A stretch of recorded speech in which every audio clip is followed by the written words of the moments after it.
జై భారత్. తెలంగాణ నుంచి కర్ణాటక,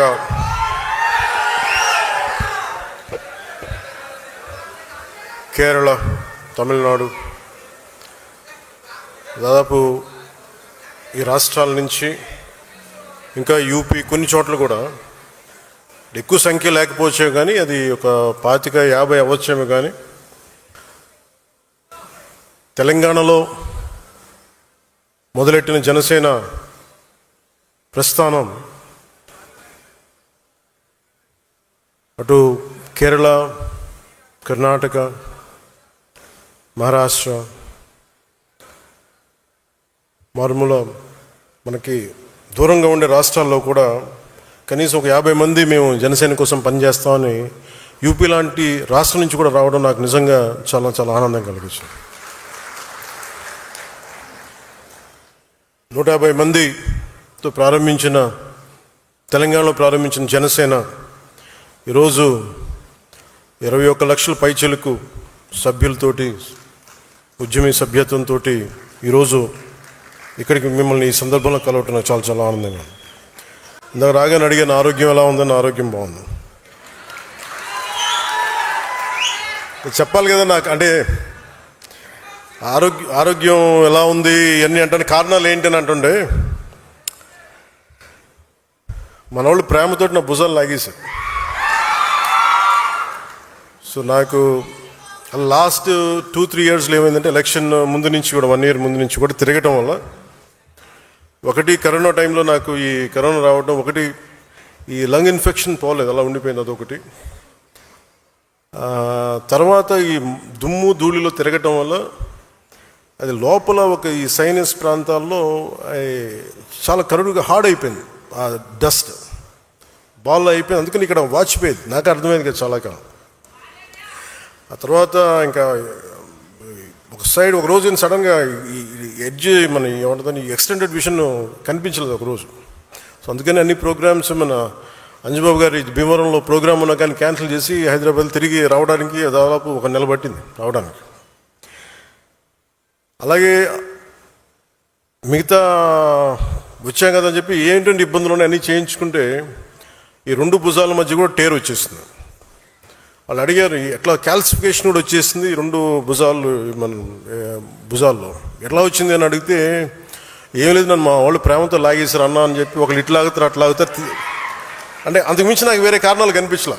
ఎందుకంటే ఒకసారి మధ్యలోకి వెళ్తున్నప్పుడు షేక్ హ్యాండ్ ఇస్తే వదలరు కదా, ఆ లాగటంలో ఎంత బలంగా గుంజుతారంటే కండ తెగిపోయేంత. కాదు మీరు ప్రేమగా కండ తెగొట్టిన పర్లేదు, ప్రేమతో తీసుకుంటాను. ఎందుకంటే హీలింగ్ కూడా మీరే చేస్తారు కాబట్టి.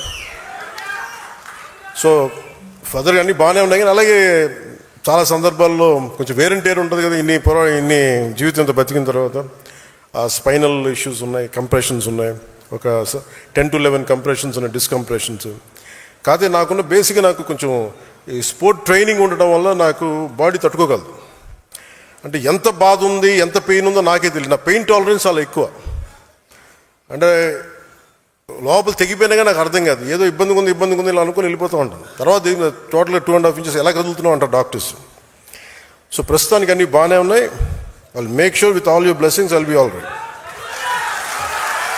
నా కోసం ప్రార్థించిన మీ అందరికీ కూడా పేరు పేరున ప్రతి ఒక్కరికి నా ధన్యవాదాలు. మీరు కాకపోతే ఇంకెవరిని ప్రేమిస్తాను నేను. అలాగే దీని తర్వాత అంటే కొంచెం ఒక 4 అంశాల మీద మాట్లాడుతాను. ఒకటి పార్టీ స్ట్రక్చర్ మీద, ఒక పుష్కర కాలం తర్వాత 12 సంవత్సరాలు తర్వాత పార్టీ స్ట్రక్చర్ ఎలా ఉండాలి.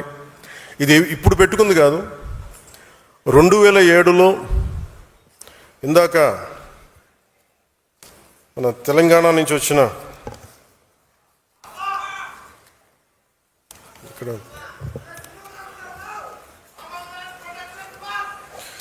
మన భైరవ్ భాష సాంబశివుడు మాట్లాడింది 10వ క్లాస్లో చూసి యూత్ వింగ్లో అప్పుడు ఎలా మాట్లాడానో అన్ని స్ఫూర్తి చెంది ఈరోజు మాట్లాడిన సాంబశివుడి మాటల గురించి చెప్తాను.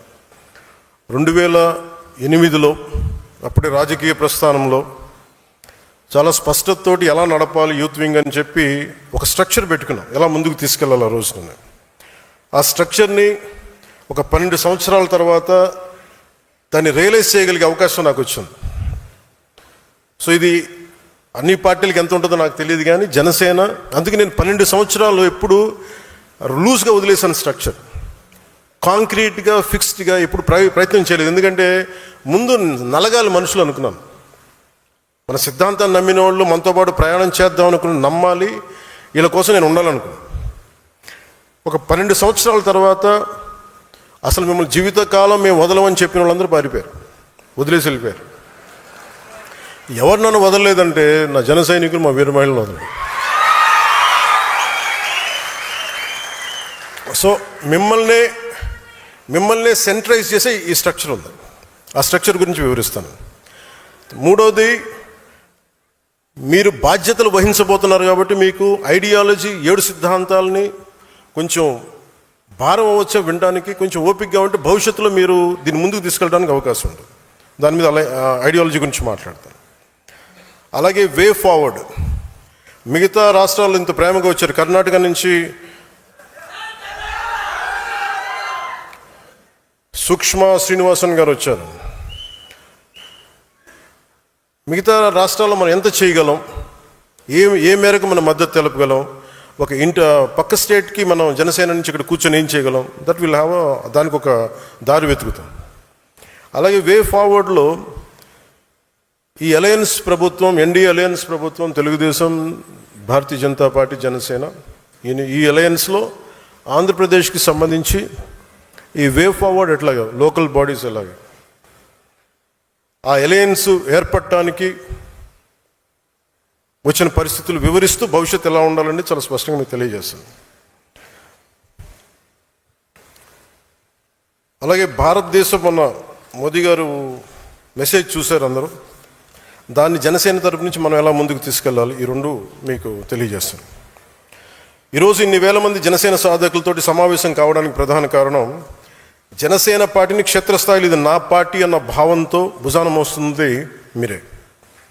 పార్టీ భావజాలాన్ని ప్రజల్లోకి తీసుకెళ్లి పార్టీ బలోపేతానికి కీలక పాత్ర పోషిస్తున్నది కూడా జనసేన సాధకులు, ఉద్యమీలు. నేను పార్టీ స్థాపించినప్పుడు నా వద్ద కేవలం ఒక భావజాలం, ఎలాంటి ప్రతికూల పరిస్థితులనైనా ఎదుర్కొనే ధైర్యం, ప్రజల జీవితాల్లో సమాజంలో మార్పు తీసుకురావాలనే ఒక నిబద్ధత మాత్రమే ఉన్నాయి. ఆ సమయంలో నీ వెంట మేము ఉన్నామని నిలబడ్డ 150 మంది సన్నిహితులు కావచ్చు, నా జన సైనికులు కావచ్చు, నా ప్రాణం కావచ్చు, వాళ్ళే నిలబడ్డారు. ఈరోజు జనసేన వెంట ఐడియాలజీ, కరేజ్, కమిట్మెంట్ కలిగిన దాదాపు 20,000 మంది సాధకుల సమూహం నిలబడి ఉంది. దాదాపు 21.5 లక్షల పైగా జన సైనికులు, వీర మహిళల్ని ఉద్యమ సభ్యులుగా చేర్చి ఒక్కడిగా ప్రారంభమైన జనసేనని ఈ రోజున 21.5 lakhsతో బలమైన జన సైన్యంగా తీర్చిదిద్దడంలో మీ పాత్ర చాలా కీలకం. కేవలం ఆంధ్రప్రదేశ్, తెలంగాణనే కాకుండా తమిళనాడు, కర్ణాటక, కేరళ, మహారాష్ట్ర, ఒరిస్సా, ఉత్తరప్రదేశ్ రాష్ట్రాల నుండి కూడా దాదాపు 10,000 మంది పైగా ఉద్యమ సభ్యత్వం తీసుకున్నారు.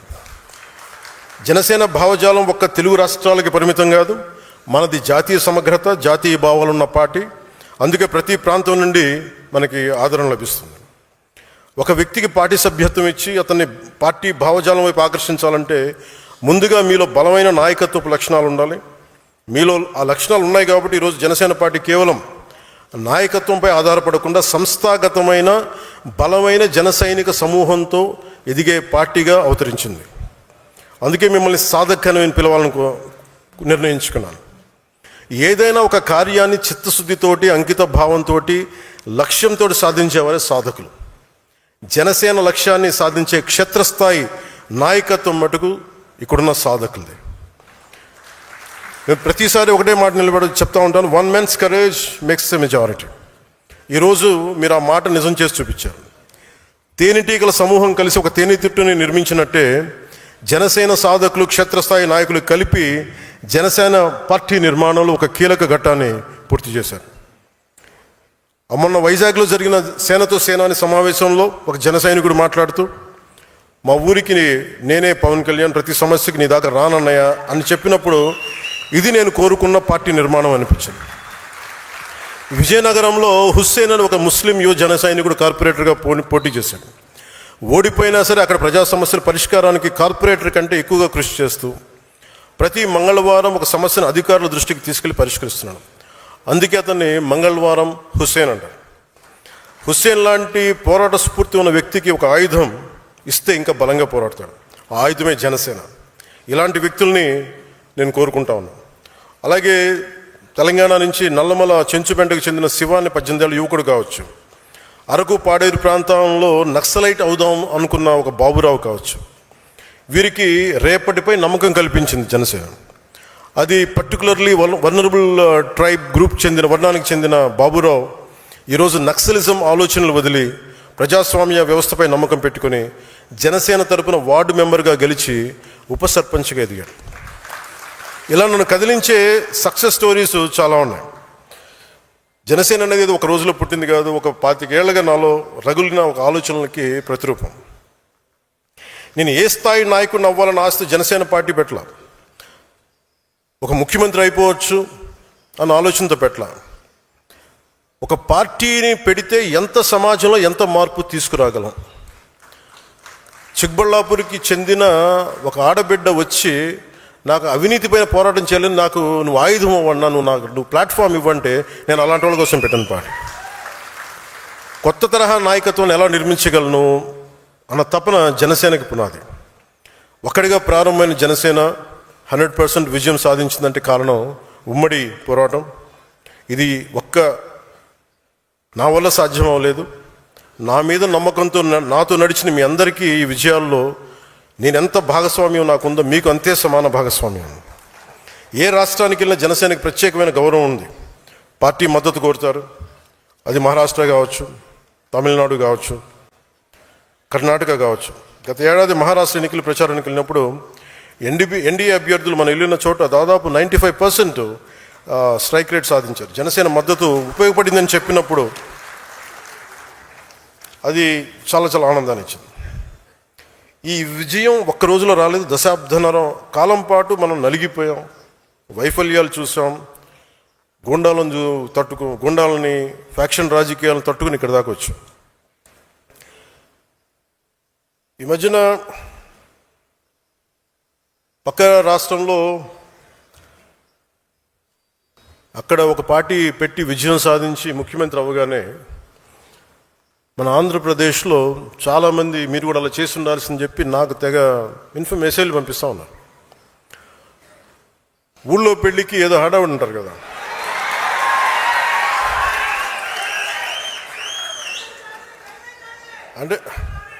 అంటే ఎలా ఉండదంటే మనకి సందులోనో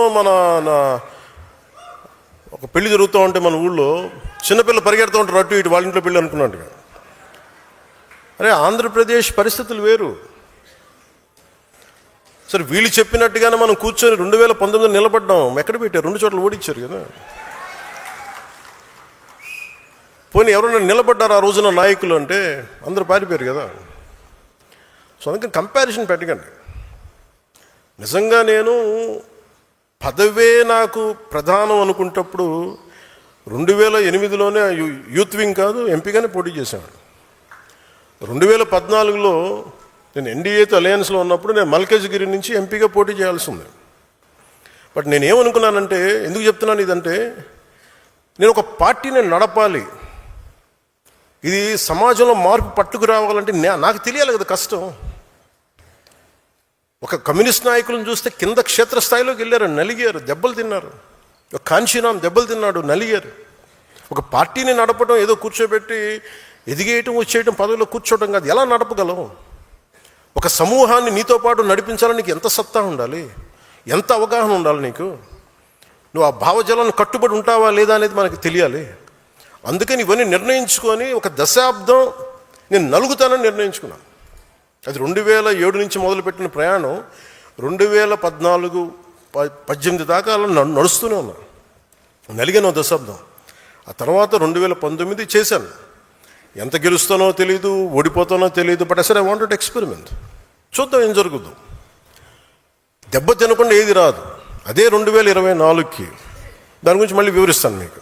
అంటే ఇవన్నీ నేను ఒక పార్టీని నడపడానికి ఎంత బలం ఉండాలి, ఎంత భావజాలం ఉండాలి, ఎన్ని కఠినమైన పరిస్థితులు ఎదుర్కొంటే తప్ప నేను నడపలేని పార్టీని. ఈ రోజున అందరూ నన్ను వదిలేసిన నేను పార్టీని చాలా ధైర్యంగా ముందుకు తీసుకెళ్ళగలను. ఆ ధైర్యం నాకు ఈ సుదీర్ఘ పుష్కర కాలం నాకు ప్రయాణం నాకు ఇచ్చింది. నాకు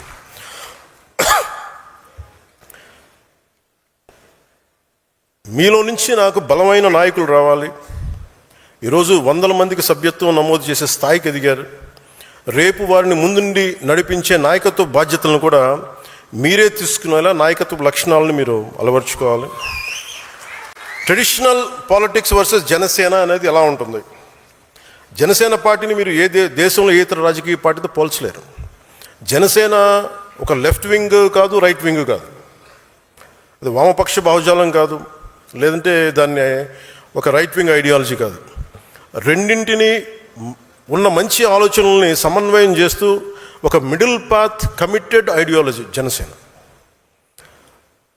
నేను సిపిఎఫ్ అనే స్టార్ట్ చేసినప్పుడు ఒక భగత్ సింగ్ పెట్టుకున్నాను స్ఫూర్తిగా. చంద్రశేఖర్ ఆజాద్, సుభాష్ చంద్రబోస్, బాల్ గంగాధర్ తిలక్, ఝాన్సీ లక్ష్మీబాయి వంటి యోధులు స్ఫూర్తితో పాటు, పోరాట యోధుల స్ఫూర్తితో పాటు గాంధీజీ గారిను, ఒక నాని పాల్కీవాలా, లోక్నాయక్ జయప్రకాష్ నారాయణ్,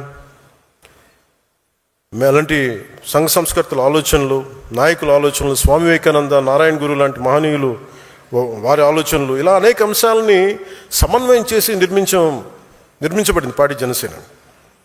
సో జాతి పోరాట స్ఫూర్తి, రాజ్యాంగ నిర్మాతల ఆశయాలు నిజం చేయడంతో పాటు భవిష్యత్ తరాల కోసం ఆలోచించే ఒక బలమైన భారత్ని నిర్మించడంలో మనం వంతు కృషి చేయడం, అది జనసేన లక్ష్యం. ఉదాహరణకి కర్ణాటకలో కాంగ్రెస్ ప్రభుత్వం ఉన్నా, ఇక్కడ ఎన్డీఏ ప్రభుత్వం ఉన్నా, రైతులు, అటవీ ప్రాంత ప్రజలు ఏనుగుల దాడితో ఇబ్బందులు పడుతున్నారని తెలిసి కర్ణాటక ప్రభుత్వంతో చర్చించి కుంకి ఏనుగులు తీసుకురాగలిగామంటే జనసేన మాట్లాడితే అది మనల్ని విభేదించే కాంగ్రెస్ నాయకులైనా చాలా సెన్సిబుల్గా మాట్లాడితే పంపిస్తారని అనటానికి ఈరోజు మనకి ఆ కుంకి ఏనుగులు ఇక్కడ తీసుకురావడం. వ్యక్తులపై ద్వేషంతో రాజకీయాలు చేయదు జనసేన. ప్రజా సమస్యలపై పరిష్కారం మన ప్రథమ లక్ష్యం. జనసేన 7 సిద్ధాంతాలని మదనం చేసి రూపొందించిన కొందరు జనసేన ఎందుకు కులాలు మతాల గురించి మాట్లాడుతుంది, మళ్ళీ కులాలకి అతీతమైన రాజకీయాలు అంటుంది అని అంటూ ఉంటారు. కులాల్లో ఉన్న అసమానతలు, అన్యాయాలు, మతాల మధ్య ఉన్న భేదాభిప్రాయాలను చర్చించి అర్థం చేసుకొని పరిష్కరిస్తేనే కదా సమానత్వంతో కూడిన సమాజాన్ని నిర్మించగలం. కేవలం ఒక కులాన్ని కావచ్చు, కొన్ని కులాలని కావచ్చు, ఒక మతాన్ని కావచ్చు ఓట్ బ్యాంక్ చూసేవాళ్ళు ఈ విషయంపై దాటేస్తారు. నాకు ఆ భయం లేదు, నాకు మొహమాటం కూడా లేదు. నాకు అరకులోని పీవీటీజీ వర్గాలు, శ్రీశైలం అడవుల్లోని చెంచులు, సరైన గుర్తింపు లేని బుడగ జంగాలు, గౌరవం కోరుకుంటున్న రెల్లి వర్గాల కోసం న్యాయం జరగాలి నేను బహిరంగంగా మాట్లాడతాను. ఆ విషయాన్ని మీరు అర్థం చేసుకోవాలి, అర్థమయ్యేలా మన ప్రజలకు వివరించగలగాలి.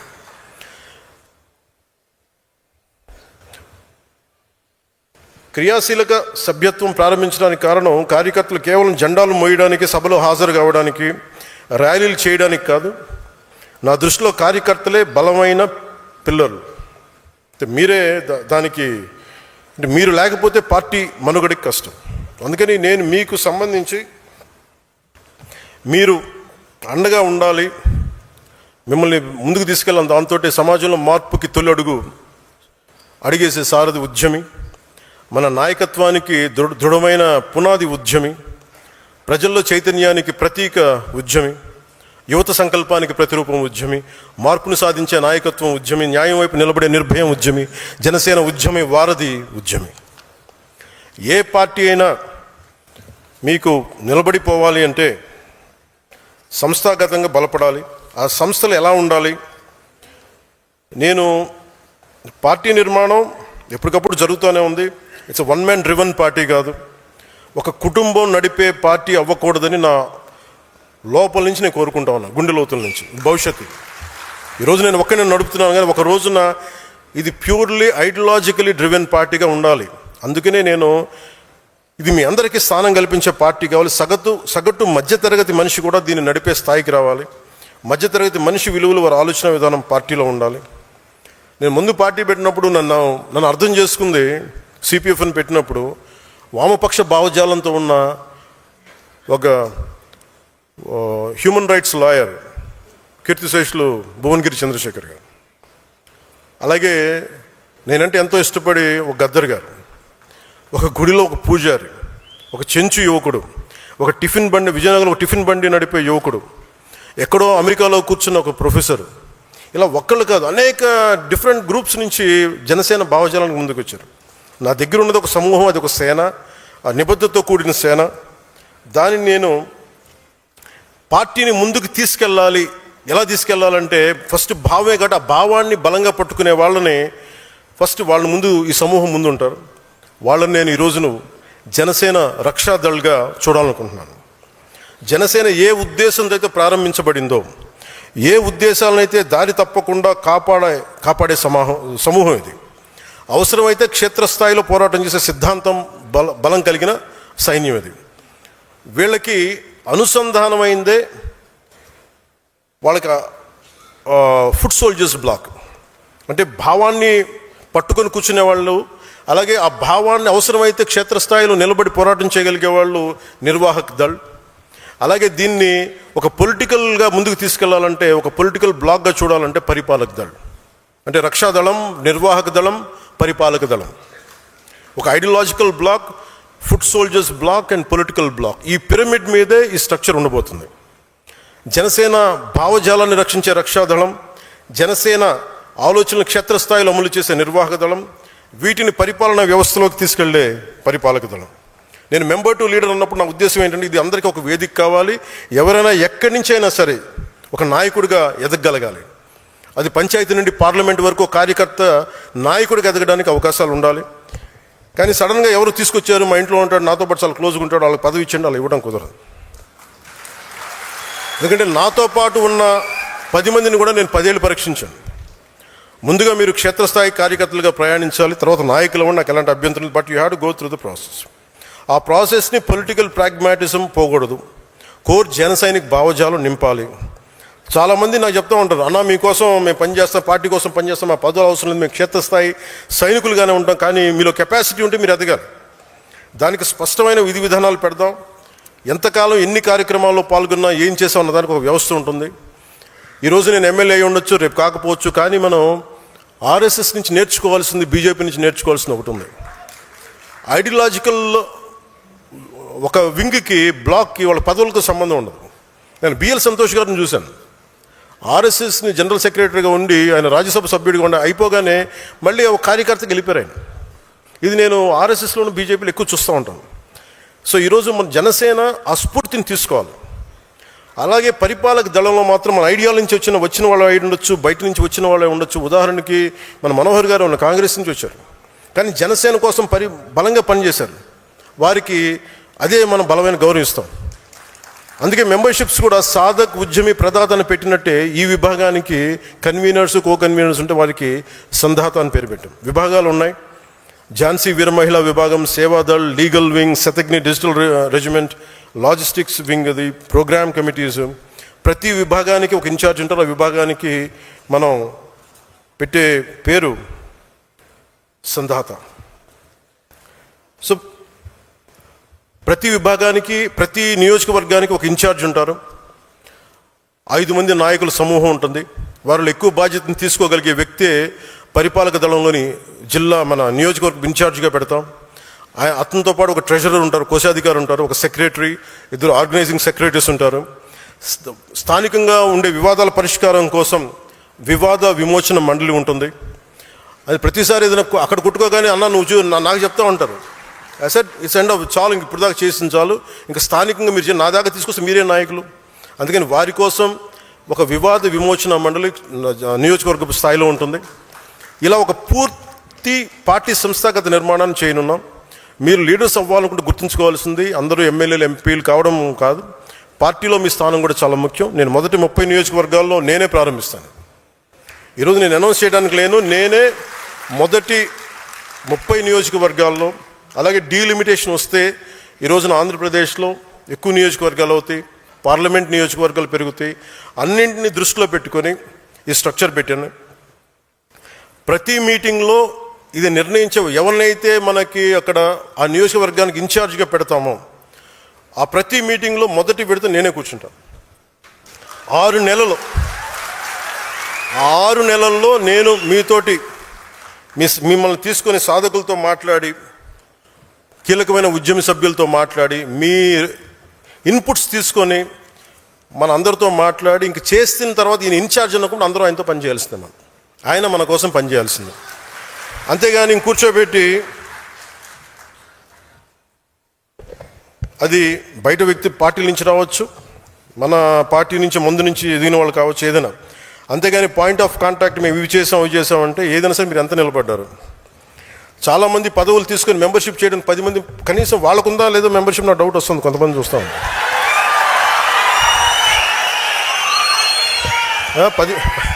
10 మంది మెంబర్షిప్, 10 మంది మెంబర్షిప్ని కూడా చేయలే. మీరు అంత మొహమాట పడితే మీరు నాయకులు ఎలా ఎదుగుతారు?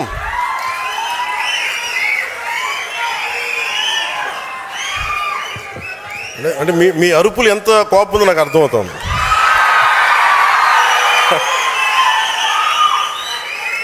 అంటే అందరూ ఏమనుకుంటారండి,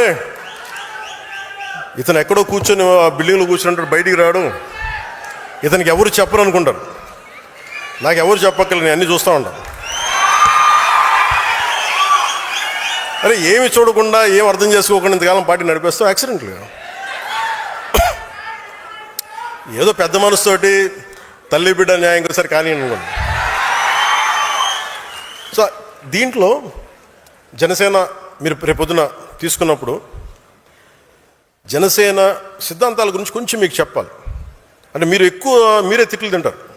మీ వాడికి కన్ఫ్యూజన్ ఉంది, ఒకరోజు సనాతన ధర్మం అంటాడు, ఇంకో రోజు ఆ కులం అంటాడు, ఇంకో రోజు ఇది అంటాడు. అలాగే బిడ్డ మీకోసం అన్నీ చెప్తాను నేను. జనసేన ఎప్పుడు కులాల గురించి మతాల గురించి మాట్లాడద్ది. అంటే నేనేం చెప్పాను, మనకున్న 7 సిద్ధాంతాల్లో కులాలని కలిపే ఆలోచన విధానం, మతాల ప్రస్తావన లేని రాజకీయం. అసలు ఇలా కుదురుద్దా అంటారు. ఒక ఉన్నతమైన ఆశయం పెట్టుకుంటాం. అంబేద్కర్ గారు చెప్పినట్టుగా కాస్ట్ అనలైజేషన్, కుల నిర్మూలన జరగదు ఇక ఈ దేశంలో. అదొక ఆశ అంతే. ఈరోజు మాట్లాడితే ఒక కులం ఇంకో కులపు వాళ్ళని అంతర్గతంగా ఇంటర్ కాస్ట్ మ్యారేజెస్ చేసుకుంటే కుల నిర్మూలన జరుగుద్దా? జరగదు. దాశరథి రంగాచారి గారు చిల్లర దేవుళ్ళు తెలంగాణ సమాజం గురించి రాసినప్పుడు అక్కడ నవాబ్స్ అణగారిన వర్గాల్లో మీరు నలిపేస్తున్నారు, వాళ్ళందరూ మేము ముస్లింలో చేర్చుకుంటామంటే ఇస్లాంలో వాళ్ళని తీసుకున్న తర్వాత కూడా కులాలు పోలేదు. వాళ్ళకి మాకు పడదండి, మేము వేరే ముస్లిమ్స్, వాళ్ళు వేరే ముస్లిమ్స్, ఇట్లాగే ఆ కులాలు అక్కడ కూడా వెళ్ళిపోయినాయి. అలాగే ఎథీస్ట్ అని చెప్పుకుంటారు కొంతమంది. నేను దేవుణ్ణి నమ్మనండి, ఆమె ఎథీస్ట్ అండి, but still they don't leave their caste tag. వాళ్ళు కులాలను వదలరు. మతం మారిపోయామంటారు, కులాల ట్యాగ్స్ని వదలరు. అంటే ఇది వాస్తవం కదా. అంటే కులాలని నేనేంటంటే కుండ బద్దలు కొట్టని చెప్తాను. ఇది ఒక వాస్తవం ఉంది, దీన్ని అర్థం చేసుకుందామని. అలాగే నిజంగా కుల నిర్మూలన జరగాలని దేశం అంతా అన్ని రాజకీయ పార్టీలు ఆలోచించాల్సింది. బీసీ సాంఘిక సంక్షేమ వసతి బాలికల గృహం, ఎస్సీ ఎస్టీ బాలికల గృహం, ఎస్సీ బాలుల గృహం. చిన్నప్పటి నుంచి మీరే కులాలను పెట్టి నేను మాట్లాడితే ఇబ్బంది వచ్చిందా మీ అందరికీ? నిజంగా మీరు మాట్లాడాలంటే ఫస్ట్ ఇవి ఆపేయండి. ఫస్ట్ ఇవన్నీ 10th క్లాస్ బిడ్డ పాస్ అయితే బాగా చదివింది అనుకోవాలి, ఏ కులం సర్టిఫికేట్ రాస్తే మీరు ఎక్కడ తీస్తారు? వ్యవస్థీకృతం అయిపోయింది కాస్ట్. నేను అర్థం చేసుకోగలను. అందుకని కులాలను తీసేయలేము. కోరటి వెంకన్న పల్లె కన్నీరు పెడుతుందంటే అరే మనకి వృత్తిలు పోయినాయి అని బాధపడతారు. ఇది మనకి సాలెల మగ్గం బూజు పట్టేసింది. ఇలాగ వృత్తి కులాలన్నీ నాశనం అయిపోయినాయి. ఇవన్నీ మాట్లాడుతుంటే అంటే మనకి వృత్తి ఆధారిత కులాలు, అందుకని కులాలను టక్కటక్కమని తీసేయలేము. మేబీ ఒకరోజు అసలు కుల ప్రస్తావన లేని రాజకీయాలు సమాజం ఉండాలని కోరుకుందాం, కానీ ఈ లోపు మనం ఏం చేయాలి? కులాలని కలిపే ఆలోచన విధానమే ఉండాలి. మాట్లాడితే ఇక్కడ మనకి ముఖ్యంగా ఆంధ్రప్రదేశ్కి సంబంధించి అంటే మతాలు మారినా కులాలు వదలరు, దేవుని నమ్మమంటారు కానీ కులాలను వదలరు. ఇందాక చెప్పినట్టుగా caste always have issues, but what is the most pragmatic approach? Interdependence and cooperation is needed for pragmatic policies. భారతదేశంలో ఉండే ప్రతి కులం మరో కులం పైన కొంతమంది మీద ఆధారపడి జీవిస్తుంది. ఎందుకంటే మన సమాజం కుల వృత్తుల ఆధారిత సమాజం. వృత్తుల ఆధారంగా కులాలు ఏర్పడ్డాయి తప్ప ఎవరు ఏ కులంలో పుట్టాలి అన్నది ఎవరు నిర్ణయించలేదు. నేను కూడా కులంలో పుట్టాల్సి వచ్చింది. I was born in a caste which I cannot undo it. But I never confined to a caste because for me humanity is bigger. నేను ఈ కులంలో పుట్టానని కులానికి పరిమితం అవ్వాల. నాకు మానవత గొప్పది, మానవత్వం గొప్పది, దేశం చాలా పెద్దది. కానీ దీన్ని నేను గౌరవించాలంతే. నన్ను ఒక కులానికి పరిమితం చేయాలని ఎన్నిసార్లు ప్రయత్నించారు. నన్ను ఒక ప్రాంతానికి పరిమితం చేయాలని వస్తే మన సాంబశివుడు లాంటి వచ్చి అన్నా నువ్వు ఆంధ్రావాడు కాదు, నువ్వు తెలంగాణ, నువ్వు భారతీయుడు. అన్న కులానికి పరిమితం చేయాలని చూశారు, ప్రాంతానికి పరిమితం చేయాలని చూశారు. నేను కులంలో పుట్టా, కానీ ఒక కులం కోసం పనిచేయడానికి రాలా, దేశం కోసం పనిచేయడానికి వచ్చాం, సమాజ స్థాపన కోసం వచ్చాం. ఈ మధ్యన వైసీపీ నాయకులు కూడా ఏదో కొంచెం 2-3 సందర్భాల్లో మన వాళ్ళు డేటా పంపిస్తే మీరు కాపులకి ఏం చేశారు ఇవన్నీ మాట్లాడుతుంటే నేను ఒక కాపుల కోసం ఆలోచించడం రాలా. నేను రెల్లి సమాజం గురించి ఆలోచిస్తాను, మాల సమాజం గురించి ఆలోచిస్తాను, మాదిగ సమాజం గురించి ఆలోచిస్తాను, బీసీల సమాజం గురించి ఆలోచిస్తాను, అన్ని ఉన్నత సోకాళ్ళు ఓసీ కాస్టుల గురించి ఆలోచిస్తాను, అందరూ బాగుండాలని ఆలోచిస్తాను. నేను దయచేసి ఒక కులానికి పరిమితం చేయాలనుకున్న, ఒక ప్రాంతానికి పరిమితం దాన్ని మీరు ఎదురుదాడి చేయండి. మనం అందరి కోసం పనిచేస్తాం. ఈ మధ్యన ప్రేమలో ఎక్కువ అయిపోయిన అందరికీ సడన్గా ఏం చేశారండి మీరని ఒక్కొక్కరు టీవీల్లో గొంతులు ఏముంటుందని కంటనాళ్ళ తెగిపోయి అరుస్తున్నారు. ఇలాంటి మహానుభావులందరికీ నేను అడుగుతున్న ఒకటే, మాట్లాడితే మీరు వంగవీటి రంగా గారి పేరు పట్టుకొస్తారా మీరంతా? ఆయన చనిపోతా నాకు ఇబ్బంది ఉంది, నా ప్రాణహాని ఉంది అంటే ఆ రోజు మీరు ఎందుకు తపన పడలా? మీరు ఎవరు చిన్న వయసులు కాదు కదా, మీరు టీన్స్లో లేరు కదా. ఇప్పుడు మీ అందరికీ 60-65 ఏళ్ళు ఉన్నాయి కదా మీ అందరికీ. అంటే ఆ రోజులు మీకు కనీసం ఒక 35 ఏళ్ళు, కనీసం మీకు 25 దాటిని అందరికీ. ఆయన ఇబ్బంది పడుతున్నప్పుడు, నాకు ప్రాణహాని ఉందనుకున్నప్పుడు, ఈరోజు ఆయన కోసం గొంతు చించుకుంటున్న మనుషులందరూ ఏమైపోయారు? ఆ రోజున ఆయన చుట్టూ ఒక దడిగట్లాగిపోయారా, ఒక పద్మవ్యూహంలా ఉండలేకపోయారా? అప్పుడు వదిలేశారు అందరూ. అంటే చనిపోయిన తర్వాత ఏమో ఇప్పుడు కూర్చొని కథలు చెప్తారు. మీరు మనిషిని బతుకున్నప్పుడు రక్షించుకోలేంది, చనిపోయిన తర్వాత మీరు ఎన్ని కథలు చెప్తే ఎవరు నమ్ముతాడా మిమ్మల్ని? అలాగే నిజంగా నేను ఒక కులం కోసం ఉంటే మరి నేను 2 చోట్లకి ఓడిపోకూడదు కదా లెక్క ప్రకారం. అటు భీమవరంలో ఓడిపోకూడదు, గాజువాకలో ఓడిపోకూడదు, కులం అంతా వేస్తే అలా ఈరు. That's a point I want to make. అలాగే కన్షీరామ్ గారు వచ్చినప్పుడు తిలక్ తల్వార్ ఇంకో జూతేశ్యామానం అనేది ఉంటుంది. అంటే బ్రాహ్మణుల్ని, వ్యాపారవేత్తల్ని, వైశ్యుల్ని, క్షత్రియుల్ని వాళ్ళని కొట్టాలండి, చెప్తూ కొట్టండి. కానీ అది కొంతకాలం పనిచేస్తుంది, అప్పుడున్న పరిస్థితులకు దీనికి పనిచేస్తుంది. కానీ ఇంకొక టర్మ్కి వచ్చేటప్పటికి అది సర్వజన సమాజం, బహుజన సమాజం. ఇంత చేసిన మాయావతి గారు కూడా తిరిగి బ్రాహ్మిన్ కమ్యూనిటీ సపోర్ట్ తీసుకుని ఆవిడ గెలిచారు, ముఖ్యమంత్రి అయ్యారు. అంటే దీన్ని బట్టి మనకి ఏం అర్థం అవుతుందంటే సమాజాన్ని కులాల వారీగా విడతీసి ముందుకు తీసుకెళ్ళడం సాధ్యం కాదు. కులాల్ని కలుపుకుంటూ పరస్పర గౌరవాన్ని పెంచుకుంటూ ముందుకు వెళ్తేనే సమాజం అభివృద్ధి చెందుతుంది. అదే జనసేన విధానం, అదే నేను చూపించాను, మీకు నిలబడి చూపించాను. అలాగే మతాల ప్రస్తావనని రాజకీయం అంటారు. రేపు మీరు కమిటీస్లోకి వెళ్తారు, బాధ్యతలు తీసుకుంటారు, ప్రజల్లోకి వెళ్తారు. ఆ సమయంలో సమాజంలో ఉన్న సమస్యలను పూర్తిగా అర్థం చేసుకుని ఆ భావజాలను ముందుకు తీసుకెళ్లాల్సిన బాధ్యత మీకు అర్థం కాకపోతే ఇబ్బంది అవుతుంది. మనం స్పష్టంగా చెప్పాల్సింది ఒకటే, ఎవరు దైవాన్ని వాళ్ళు ఆరాధించండి, మీ దేవుని మీరు ఆరాధించండి. మీరు ఇస్లాం అయితే ఇస్లాంని ఆరాధించండి, మీ ఎవరి ధర్మాన్ని వారు పాటించండి. కానీ మిగతా మతాలకు గౌరవం ఇవ్వండి.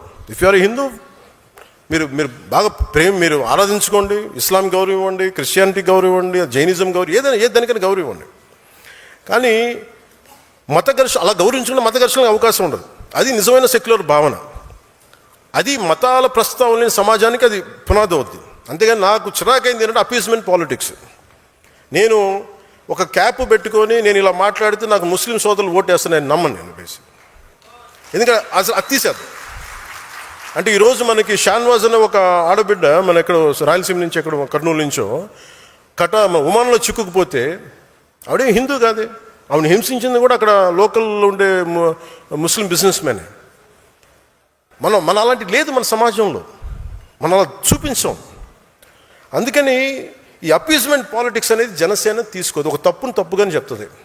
ఒక హిందూ చేయండి, ముస్లిం చేయండి, క్రిస్టియన్ చేయండి, మీరు ఒక తప్పుని మీరు ఖచ్చితంగా ఈ తప్పుని చెప్పకపోతే తప్పు చేసిన వాళ్ళు అవుతారు. అందుకని appeasement politics is a big no for Janasena. నువ్వు నీ పరిమితుల్లో ఉండు, నేను నా పరిమితుల్లో ఉంటా.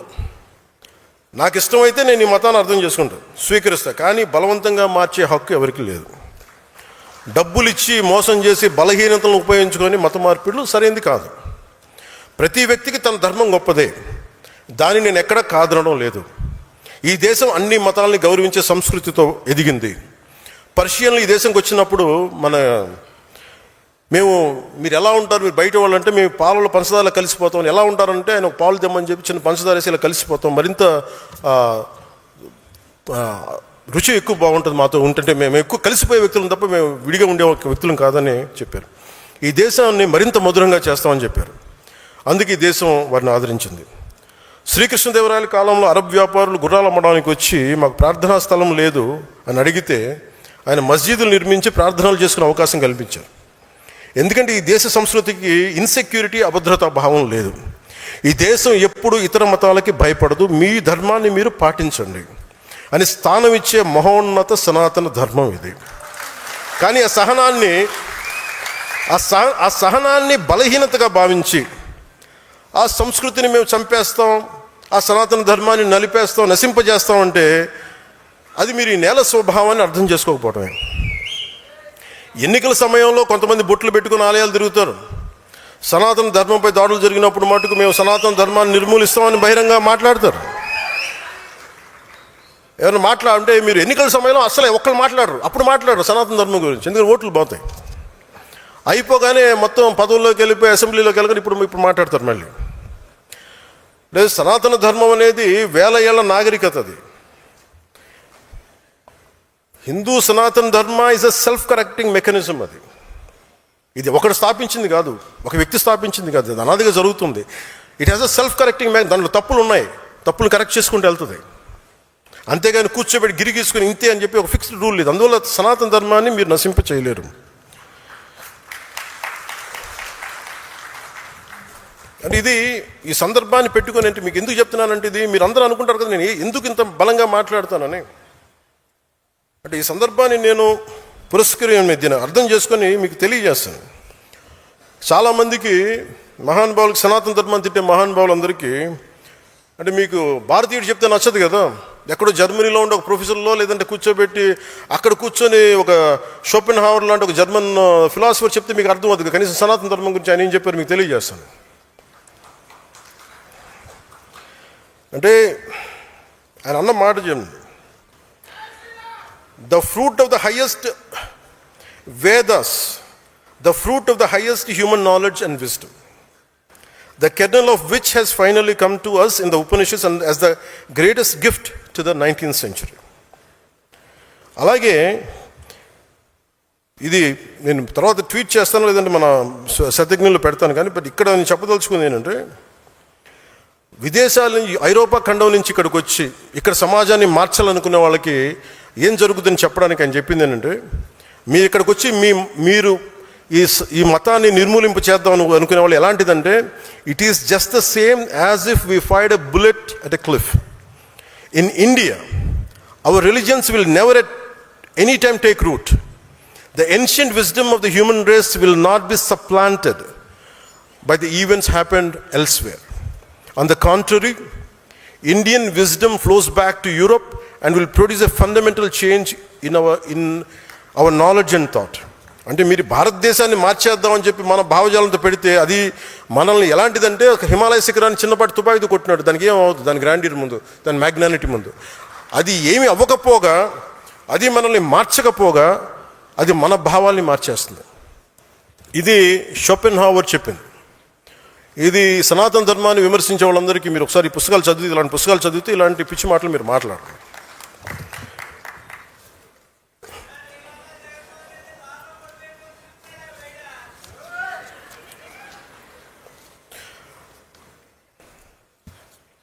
అలాగే మతం కనిపెట్టినప్పుడు మటుకు మైకులు లేవు. అలాగే హిందూ మతంలో కూడా ఇప్పుడు నేను మాట్లాడితే, నేను తిరుపతి లడ్డు విషయం గురించి మాట్లాడితే చేసిందంత ఎవరు? క్రిస్టియన్స్ లేరు, ముస్లిమ్స్ లేరు, హిందువులే. హిందూ మతాన్ని గౌరవించిన హిందువులు అంటే నా చిరాకు. నాకు దాంట్లో ముస్లిమ్స్ ఎక్కడున్నారు, క్రిస్టియన్స్ ఎక్కడున్నారు? అలాగే మైక్స్ పెట్టి ఇబ్బంది పెడతా ఉంటాయి కొన్నిసార్లు. మన కాకినాడలో కూడా చూస్తూ ఉంటే వినాయక చవితికి పాటలు ఏంటనుకుంటున్నారు? నవ్వుతా. వినాయకుడి పాటలు పెట్టట్లా, అబ్బని తీని దెబ్బ ఇలాంటి పాటలు పెడుతున్నారు. అంటే మనం ఎంత గౌరవిస్తున్నాం చూడండి. మిగతా మతాలను చూసి నేర్చుకోవాలి కదా, ఇస్లాంని చూసి హిందువులు నేర్చుకోవాలి కదా. వాళ్ళు అలాంటి పాటలు పెడతారా? ఎప్పుడు కూడా మీ మతాన్ని ఎవరన్నా వెటకారం చేస్తున్నారు, పరిహసిస్తున్నారంటే ఫస్ట్ తప్పు మనలో ఉంటుంది. ఫస్ట్ అది హిందువులు అది కరెక్ట్ చేసుకోవాలి. అలాగే మతాలు పుట్టినప్పుడు మైకులు పుట్టల. ఈ మధ్యన గొడవలు వచ్చేస్తూ ఉన్నాయి. ఇలాంటి అవకాశాలు మీకు మీ మీ మీ బాధ్యతలు మీకు వస్తాయి, భవిష్యత్తులో వచ్చేస్తాయి. మీకు మైకులు పెట్టి పెద్ద పెద్ద సౌండ్ ఉన్నప్పుడు శబ్ద కాలుష్యం ఉంటుంది. ఇలాంటి అంశాలు వచ్చినప్పుడు గొడవలు పెట్టే వాళ్ళతోటి గొడవలు ఇచ్చి మీరు ప్రజలకు అర్థమయ్యేలా వివరించండి. కొన్నిసార్లు కోపాలు వస్తాయి, కోపతాపాలు ఉంటాయి, భయపడకుండా మాట్లాడండి. నేనైతే అలాగే మాట్లాడతాను. ఎందుకంటే ఈ దేశంలో ఓట్ల కోసం అప్పీస్మెంట్ రాజకీయాలు చెయ్యం, జనసేన చేయదు. We don't do appeasement politics. ఇది జనసేన ఆదేశిక సూత్రంగా మీరందరూ గుర్తుంచుకోవాలి. అలాగే భాష గౌరవించే సాంప్రదాయం, జనసేన ప్రాథమిక సిద్ధాంతాల్లో భాషను గౌరవించే సాంప్రదాయం ఎందుకు పెట్టామంటే భాష మనకి ఎప్పుడు ప్రతిబంధకం కాదు. మహాత్మా గాంధీ గారు ఏ భాష మాట్లాడా మనం ఎప్పుడైనా అడిగామా? ఎందుకంటే ఈ దేశం భాషలతో విడిపోయేది కాదు, భావాలతో కలిసేది. మన భాష కాని వారిని మనం దేవుళ్ళు ఆరాధిస్తాం. జీసస్ క్రైస్ట్ అని తెలుగు వ్యక్తి కాదు, మహమ్మద్ ప్రవక్త తెలుగు కాదు. వారి భావజాలాన్ని గౌరవిస్తాం. అరబిక్ మాట్లాడే సంస్కృతి నుంచి వచ్చిన ఆలోచనల్ని ప్రపంచం మొత్తం స్వీకరించింది. ఎందుకంటే భాష కంటే భావం గొప్పది. ఈ దేశంలో జాతీయ నాయకులను కూడా మన భాషతో కొలవలేము. జాతీయ గీతం జనగణమన తెలుగులో లేదు, బెంగాలీలో ఉంది. అందుకే ప్రతి భారతీయుడు గౌరవంగా పాడతాడు. అందుకని ఈ దేశానికి భాష ఎప్పుడు అడ్డంకి కాదు. విభిన్నమైన భాషలు మన దేశాన్ని విడగొట్టలే, మరింత బలంగా ఏకం చేస్తాయి. యువత మన మధ్య చిన్న స్పర్ధలు పెట్టి భాషలతోటి మనల్ని విడగొట్టాలని చూస్తారు. అది మీరు కూడా చాలా జాగ్రత్తగా గమనించాలి. తెలంగాణ యాస మీద కూడా చిన్నపాటి ఇబ్బంది ఉన్నప్పుడు అది నేను సినిమాలో చెప్తా ఉండేవాడు. అందుకని తెలంగాణ యాసని మాండలిక నా సినిమాలో పెట్టాను. ఎందుకంటే నాకు అంత ఇష్టం అని చెప్పడానికి, మన భాష యాసల మీద గౌరవంతో. ఈ మధ్య కేవలం ఒక భాషే కాదు, యాస కూడా ఒక రాజకీయ అంశంగా మారిపోయింది. ఒకటే భాష అయినా మాండలికాలు వేరుగా ప్రతి 30 కిలోమీటర్ల యాస మారిపోద్ది, ప్రతి 50 కిలోమీటర్ల సంస్కృతి మారిపోద్ది. హిందీ నుంచి తమిళం వరకు ప్రతి భాషలో ఉంది ఇలాంటి. తమిళనాడులో మధురై యాస వేరుగా ఉంటుంది, చెన్నైలో వేరే ఉంటుంది. అందుకని దాదాపు దేశంలో 1500 పైగా భాషలు ఉన్నాయి. ప్రజలు 22 షెడ్యూల్ భాషలు ఉన్నాయి. ప్రతి భాషకి యాసకి ఒక అందం ఉంటుంది, ఒక నుడికారం ఉంటుంది, ఒక ప్రత్యేకమైన పద సంపద ఉంటుంది. ప్రతి ప్రాంతం తమ సంస్కృతి నుంచి పుట్టిన మాటలే తమ జీవన విధానాన్ని తెలియజేస్తాయి. అందుకని భిన్నత్వంలో ఏకత్వం. అందుకని మహాత్మా గాంధీ గారిని చూసినప్పుడు ఇందాక చెప్పినట్టు ఆయన ఏ భాష అన్నాను, ఆయన భావం ఏం చెప్పారని అడుగుతాం. మన భాషలో అర్థం చేసుకుంటాం. మెకాలే మనకి ఇంగ్లీష్ నేర్పించాడు, సంతోషం. కానీ నేను నా మూలాలను మర్చిపోలే, ఇంగ్లీష్ చదువుకుంటా. అందుకే నా వేదాల గురించి నేను అర్థం చేసుకున్నాను మెకాలే ద్వారా. అందుకని నేను తమిళం, మరాఠీ ఎందుకు నేను మాట్లాడతానంటానికి, ఆ భాషల మీద గౌరవం ఇవ్వడానికి. సో కేంద్ర ప్రభుత్వం తీసుకొచ్చిన 3 లాంగ్వేజ్ పాలసీని మనం సమర్థిస్తున్నామంటే అది అవసరం. ఎక్కువ భాషలు నేర్చుకుంటే జ్ఞానం పరిధి పెరుగుతుంది, కానీ తగ్గదు. హిందీ కావచ్చు, తమిళం కావచ్చు, మరి ఏ భాషనే కావచ్చు. ఆంధ్రప్రదేశ్ ప్రత్యేకత ఏమిటంటే మాతృభాషని పరిరక్షించుకుంటేనే అన్ని భాషల్ని కూడా గౌరవించే సంస్కృతి ఆంధ్రప్రదేశ్ది. భాషా ప్రయుక్త రాష్ట్రాల ఆరంభం నుంచి కూడా నేల నుంచే ఆరంభం జరిగింది. అదే భారతదేశ సమాఖ్య బలాన్ని పెంచింది, బలహీనపరచలేదు. సో ఇది కూడా మీకు కమ్యూనికేషన్కి భాష అనేది చాలా ఎసెన్షియల్. ఇది మీరు ప్రజలకి మీరు రేపొద్దున నాయకత్వం తీసుకున్నప్పుడు తెలియాల్సిన అవసరం ఉంది.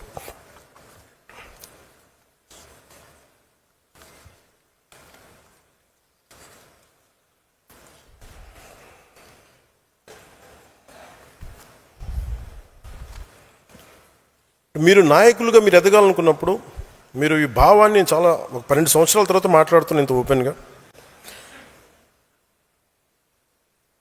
చాలామంది మనకి అక్కడున్న పక్క రాష్ట్రాల సమస్యలు దేనికి, మనకి అక్కడెక్కడో విషయం జరిగితే మనం ఎందుకు రియాక్ట్ అవ్వాలి మీ అందరూ. కానీ మీరు జాతీయ స్థాయి సమస్యలు, అంతర్జాతీయ సమస్యలు కూడా మీరు ప్రతి జన సైనికుడు, ప్రతి ఉద్యమి, ప్రతి సాధకు కూడా మీరు మాట్లాడాలి. దానికి కావాల్సిన డైరెక్ట్ మేము ఇస్తాం. అది ఎందుకని చెప్తున్నానంటే, మీరు ఇవన్నీ అర్థం చేసుకున్నప్పుడు పైన ఆలోచించి మీరు ముందుకెళ్తే ఏం జరుగుతుందని. ఉదాహరణకి బంగ్లాదేశ్ ఉంది. ఈరోజు బంగ్లాదేశ్ ఎట్లా ఉంటుంది, భారతదేశం ఇలా ఉన్నప్పుడు ఈ చికెన్ నెక్ అని ఉంటుంది. సడన్గా ఒక చోట భారతదేశంలో ఉండి ఇటువైపు భారతదేశం ఉంటుంది, ఇటువైపు భారతదేశం ఉంటుంది. ఇక్కడ మళ్ళీ చికెన్ నెక్ చిన్న పార్ట్ ఉంటుంది, ఆ మధ్యలోదంతా బంగ్లాదేశ్. అది ఎలా జరిగింది అని అనడానికి మీరు అర్థం చేసుకోవాలి, హిస్టరీ అర్థం చేసుకోవాలి మీరు. ఇది జోగేంద్రనాథ్ మండల్ గారు first law minister of Pakistan. ఆయనకి భారతదేశం మీద పడలా, వ్యక్తితో పడలా. అందుకని ఆయన నేను పాకిస్తాన్తో కలిసి వెళ్ళిపోతానని చెప్పి ఆల్ హిందూ డామినేటెడ్ డిస్ట్రిక్ట్స్, మత ప్రాతిపాదికన దేశం విడిపోయినప్పుడు 90% ఉన్న హిందూ పాపులేషన్ జిల్లాలని బంగ్లాదేశ్లో కలిపేశారు. ఆయన నమ్మారు. ఆయనకి వెళ్ళి చూస్తే కొద్దిగా ఒక 2 నెలల తర్వాత సొంత ఊర్లో ఆయన మనుషులను చంపేశారు మత కలహాల వల్ల. ఆయన కుటుంబం చిన్న భిన్నం అయిపోయింది. ఆయన కజిన్స్ చచ్చిపోయారు. ఆయన కాందీసుకుడిగా వచ్చి చచ్చిపోయాడు కలకత్తాలో. అంటే ఒక నాయకుడు వ్యక్తి మీద కోపంతోటో లేదంటే ఈ దేశం ధర్మం మీద కోపంతో అటు వెళ్ళిపోతే ఏం జరుగుతుందో మనం చూసాం. అందుకని మీరు ప్రతి సంఘటన వెనుక నేను మాట్లాడుతున్నప్పుడు దానికి చాలా హిస్టరీ చదివి ఉంటాను, నేను అర్థం చేసుకుని ఉంటాను, మేధావులతో మాట్లాడుతుంటాను. అందులో నేను ఒక మాట చెప్పినప్పుడు ఇది ఉట్టినే చెప్పడు అన్నది మీరు కావాలి. మీకు ఏదైనా డౌట్స్ ఉంటే నేను మాట్లాడుతాను, వాటి గురించి మీకు తెలియజేస్తాను. అందుకని ప్రాంతీయ పార్టీ అనేది ఒక జాతీయవాదాన్ని విస్మరించకూడదు. కేవలం ప్రాంతీయతతో కూడిన బెనిఫిట్సే చూసి మీరు జాతీయవాదాన్ని వదిలేసి ఇలాంటి సమస్యలే వస్తాయి. అందుకని ప్రాంతీయతని గౌరవించే జాతీయవాదం, ఎనీ యాంటీ ఇండియన్ రెటారిక్, భారతదేశాన్ని విచ్ఛిన్నం చేసే ఎలాంటి రెటారిక్ అయినా సరే మీరు ఖండించాలి. మీకు మోదీ గారి మీద కోపం ఉంటే ఆయన తిట్టండి, బీజేపీ మీద కోపం ఉంటే ఆయన తిట్టండి, జనసేన మీద తిట్టుంటే కోపం ఉంటే తిట్టండి. కానీ దీంట్లో దేశాన్ని బలహీనపరిచే ఒక్కళ్ళు మాట్లాడినా మీరు ఖండించాలి. ముక్త కంఠంతో ఎదురు దాడి చేయాల్సిందే. There is no escape to it. ఎందుకంటే భారతదేశపు సమగ్రతని భంగం కలిగించే ఒక్కళ్ళు మాట్లాడినా, ఒక గొంతు మాట్లాడినా 1,00,000 గొంతులు లేవాలి పైకి, 1,00,000 గొంతులు. ఎక్కడో ఇరాన్లో యుద్ధం జరిగితే, ఇరాన్లో ఒక నాయకుడు చనిపోతే, ఇక్కడ మచిలీపట్నంలో, గుంటూరులో, హైదరాబాద్లో ప్రదర్శనలు జరుగుతాయి. మరి అలాంటిది అమెరికా ఇజ్రాయెల్ ఘర్షణలో వస్తే వామపక్ష పార్టీలు మాట్లాడతాయి. సౌత్ అమెరికాలో ఒక లాటిన్ కంట్రీ నుంచి ఒక నాయకుడిని తీసుకెళ్ళిపోతే ఇక్కడ వామపక్ష పార్టీలకి బాధ వస్తుంది. వాళ్ళందరికీ ఇంత బాధ కలిగినప్పుడు మన దేశం గురించి మనకి గొంతెత్తకపోవడం తప్పు వద్దు మనం. అందుకే బెంగాల్లో ఎందుకు చెప్తున్నాడు, బెంగాల్లో హిందువులపైన దాడులు జరిగిన మనకు సంబంధం ఏంటని మీరు అనుకోకండి.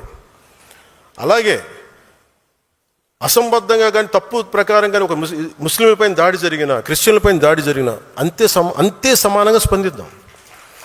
నేను ఎప్పుడు కూడా హిందువుల మీద దాడి జరిగితే మాట్లాడిన అలా చెప్పట్లా. బేసిక్ మనకి ప్రిన్సిపల్స్ మీద మీరు మన డైల్యూట్ కాకండి. ఇవన్నీ హిస్టారికల్ బ్లండర్స్ వల్ల జరుగుతాయి ఇలాంటివి. కవి సమ్రాట్ విశ్వనాథ సత్యనారాయణ గారు చెప్పినట్టుగా అన్ని అనర్థాలకి మూలం మానవ ప్రవృత్తి హేతువు కానీ, అతని కులం కానీ, మతం కానీ, ప్రాంతం కానీ కాదు, వ్యక్తి నైజమే ముఖ్యం. అందుకే ఏ మతం, ఏ ధర్మం అనే దానికంటే కూడా జాతీయ సమగ్రతకి, సంస్కృతికి ఇబ్బంది కలుగుతుందా లేదా అన్నది మటుకు ఆలోచించారు. ప్రాంతీయ సరిహద్దులు చిన్నవి, ఆంధ్ర అనే సరిహద్దున్న వరకు మీరు పరిమితం కాకండి. అమరావతి రైతులు కూడా చెప్పాను, మీరు జై అమరావతి అనకండి, జై ఆంధ్ర అనండి. ఎందుకంటే మీరు జై అమరావతి అనే కొద్దీ మీ కష్టం మీ 30 ఎకరాలకు వెళ్ళిపోతుంది, 33,000 ఎకరాలకు వెళ్ళిపోతుంది. మీరు జై ఆంధ్ర అన్నప్పుడు 5 కోట్ల మంది ప్రజలకు వెళ్తుంది, మీ బాధ తెలుస్తుంది. మీరు జై అమరావతి అన్నప్పుడు నాకు మనసులో కలుగుకుంటుంది, వీళ్ళు ఇంత పెట్టేసుకున్నాను. తర్వాత మాట్లాడటం వాళ్ళు జై ఆంధ్ర అని ప్రారంభించడం సంతోషం. ఎందుకంటే మన తెలంగాణను చూసి నేర్చుకోవాలి. సభ మాట్లాడు జై తెలంగాణతో మొదలు పెడతారు. అలాగే తెలంగాణకి తమిళ ప్రైడ్ ఉంది, తెలంగాణకి జై తెలంగాణ అని ఒక నినాదం ఉంది. అలాంటి గర్వం కాదు, కానీ అలాంటి కనెక్టెడ్నెస్ ఆంధ్ర వాళ్ళకి లేదు. ఆంధ్రాకి ఏముంది అంటే కులం ఉందా, ఏముందో తెలియదు. నాకు ఈరోజు కన్ఫ్యూషన్, నాకు ఆంధ్రాకి సంబంధించి ఏమో చూడాలి. సో అంటే 11 సీట్లకి పరిమితమైన వాళ్ళు కూడా మన మీద సెటైర్లు వేస్తారా? నేను ఎక్కువ మాట్లాడిన వాళ్ళ గురించి కాదు, వాళ్ళు ఒకేసారి చేరంటే కొంచెం చిరాగా వస్తుంది కదా మనకు కూడా, చాలా ఆపండి ఆయన. అలాగే పర్యావరణాన్ని పరిరక్షించే అభివృద్ధి ప్రస్థానం, ఈ అంశాన్ని ప్రాథమిక సిద్ధాంతాలకు ఎందుకు పెట్టామంటే మనిషి నాగరికత ఏర్పడినప్పటి నుంచి అభివృద్ధితో పాటు కొంత విధ్వంసం తప్పదు. ఒక ఇల్లు కట్టుకోవాలంటే భూమి తవ్వాలి, కొన్ని క్రిములు చచ్చిపోతాయి, అందుకే భూమి పూజ చేస్తాం క్షమించమని భగవంతుని. అందుకే జనసేన తీసుకునేది green activism, not militant green activism. It has to be regulated. మన అవసరాలు తీర్చుకోవాలి, కానీ అవసరాలు ప్రకృతిని పూర్తిగా నాశనం చేసే విధంగా ఉండకూడదు. మనం తిండి గింజలు పండించాలి, ఇల్లు కట్టుకోవాలంటే కొంత భూమి తవ్వాల్సిందే. సంస్కృతిలో భూమి పూజ చేస్తాం, శాంతి పూజ చేస్తాం. ఒక తలుపు, ఒక ఫర్నిచర్ చేయాలి, కుర్చీలు కావాలంటే ఒక చెట్టు నేను నరకాల్సి రావచ్చు. మనం కూర్చుని హాల్ నిర్మించాలంటే కొంత ప్రకృతి విధ్వంసం తప్పదు. మనం వాడుతున్న ప్లాస్టిక్, నీళ్లు తాగే బాటిల్స్, ఇవన్నీ కూడా కొంత ప్రకృతి వనరుల దోపిడీ ద్వారానే వస్తాయి. సో ఏం చేయాలి వీటన్నిటికంటే, how do we regulate the exploitation of our own forest and resources and nature అన్న ఆలోచన విధానం మనకు రావాలి. కొంచెం బాధ్యతగా ఉండాలి. ఒక చెట్టు నడితే కనీసం మనం 100 చెట్లు నాటగలగాలి. మనం చాలా విషయాలు తిరిగి తెచ్చుకోగలం, కానీ తాగే నీళ్లు, స్వచ్ఛమైన గాలి ఒకసారి కలుషితమై తిరిగి తెచ్చుకోవడం చాలా చాలా కష్టం. And I want to be very conscious about nature. పర్యావరణ విషయంలో మనందరం చాలా జాగ్రత్తగా మనం చేయగలిగేది మనం ఖచ్చితంగా చేద్దాం. ఒకవైపు పుణ్యం వస్తున్న నదుల్లో స్నానం చేస్తాం, లేదంటే అదే నదుల్లో మరోవైపు మురుగు కాలువలు కలిపేస్తున్నాం. మన ద్వారా మన దగ్గర అవగాహన లోపించింది. ఆ పర్యావరణాన్ని పరిరక్షించిన బాధ్యత జనసేనలోని ప్రతి ఒక్కరికి రావాలి, తద్వారా సమాజానికి వెళ్ళాలి. అలాగే కొన్నిసార్లు యురేనియం లాంటిది అవసరం అవుద్ది, ఎంత జాగ్రత్తగా తీయాలి, ఎంత బాధ్యతగా వెళ్ళాలనేది కూడా భవిష్యత్తులో మనం చూసుకుంటూ ఉండాలి. వుడ్ బ్యాంక్స్ ఉండాలి. చిన్న నగరాల్లో ముఖ్యంగా పంచాయతీల్లో మనం చేయాల్సిన పని ఏంటంటే ప్రజలకి ప్రకృతి అనుబంధం పెంచాలి. ప్రతి చోట కొంత ఓపెన్ స్పేస్ ఉండాలి, వుడ్ బ్యాంక్స్ ఉండాలి, ప్రజలకి ఆహ్లాదాన్ని కలిగించే పార్క్స్, మినీ ఫారెస్ట్లు ఉండాలి. నగరాల్లో జీవించే మనుషులు 4 గోడల మధ్య మాత్రమే కాకుండా ప్రకృతిలోకి వెళ్ళే సేద తీరే అవకాశం కూడా ఉండాలి. అందుకే ప్రకృతి సమతుల్యతను కాపాడే విధానాలని జనసేన ద్వారా తీసుకొస్తాం. అందుకనే పర్యావరణాన్ని పరిరక్షించే అభివృద్ధి ప్రస్థానం అనేది చాలా కీలకం మనకి. సో అవినీతి పైన రాజీ లేని పోరాటం చివరిది.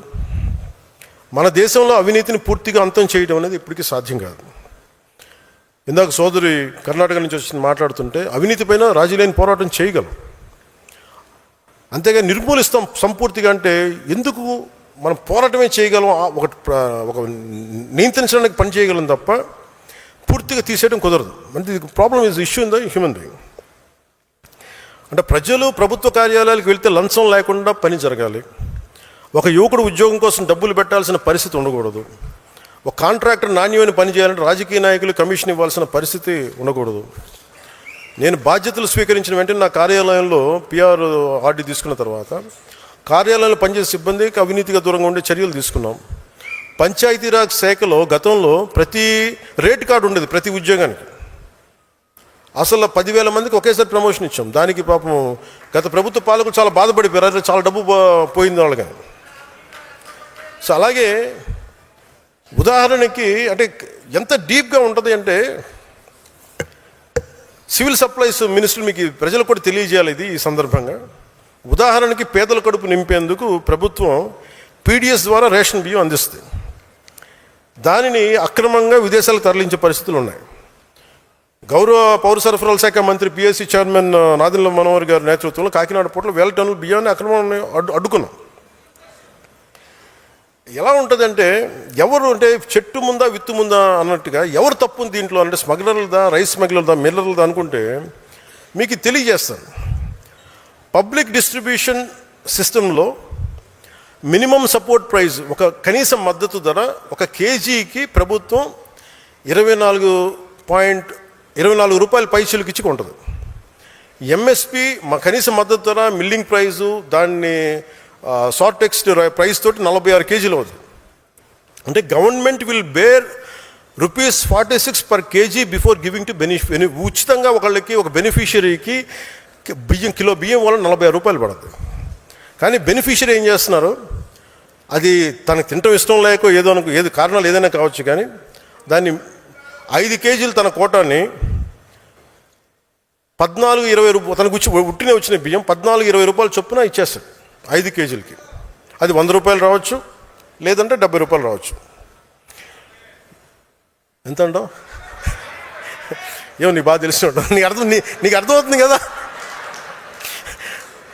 సో బెనిఫిషియరీకి 14 వచ్చింది, స్మాల్ లెవెల్ బ్రోకర్కి, రేషన్ షాప్ డీలర్కి దాని మీద ఇంకో 16 రూపాయలు 25 రూపాయలతో 2 రూపాయలు 5 రూపాయలు అదనంగా వేసుకొని అమ్మేస్తాడు.